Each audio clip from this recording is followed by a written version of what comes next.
Assalamu alaikum wa rahmatullahi ta'ala wa barakatu. ‘Yan uwa barkanku da kasancewa da mu a wannan cibiya mai albarka Tabaraki Herbal, wacce muke kawo muku magunguna don taimakon al'umma.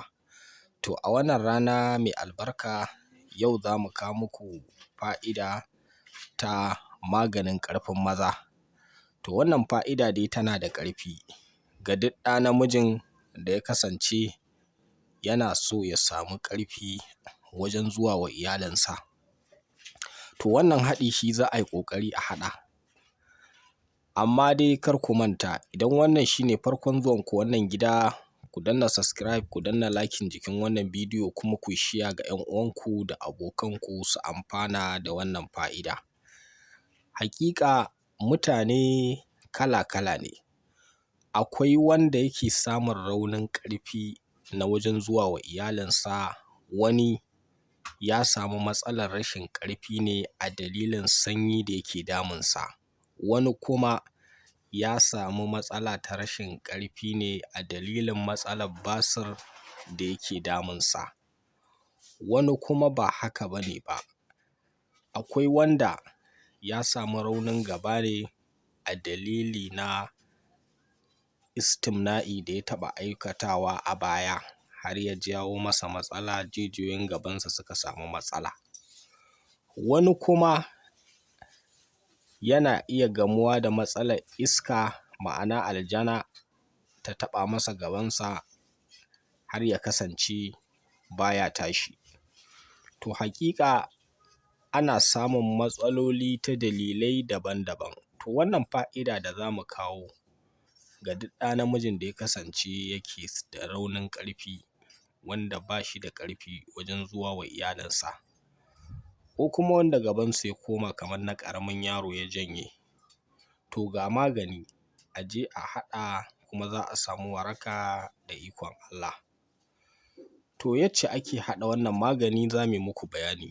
Da farko abin da ake so, ana so a samo namijin goro guda 7. Idan an samu namijin goro guda 7, sai a samo citta mai 'ya'ya. Citta mai 'ya'ya guda 3 za a samo ta. Idan an samo ta, za a ɓare ta 'ya'yan su za a samu a ɓare. To sai a samu sai a dake su da shi wannan namijin goron duk a haɗa a dake su. To garin za a haɗa shi waje guda. Abin da ake buƙata shine za ka sami kamar kimanin rabin cokali, rabin ƙaramin cokali kenan. Sai ka samu ruwan shayi ba madara. Sai ka sami lemon tsami rabi, sai ka matsa a cikin wannan magani. Kafin ka je wa iyali da kamar minti 10 haka, ko minti 15 ko minti 30, to sai ka samu sai ka sha. To wannan haɗi a dinga yawan aiwatar da shi akai-akai, bi'iznillahi za a samu ƙarfin gaba, ko da gabanka ya mutu zai tashi, ko kuma wanda idan ya je wa iyalinsa baya iya komawa, idan ya je sau ɗaya sai ya ji ya gaji ba zai iya komawa ba, ko wanda baya iya kaiwa minti 30 da iyalinsa.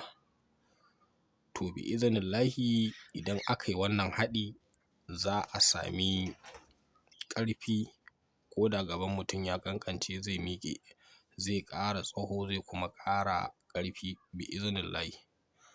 To 'yan uwa, domin ƙarin bayani ko neman magungunanmu haɗaɗɗu na wannan cibiya tamu mai albarka, za ku iya kiran mu a lambar waya ko kuma magana kai tsaye ta WhatsApp 081 20 44 72 96. To da wannan muke cewa salamu alaikum.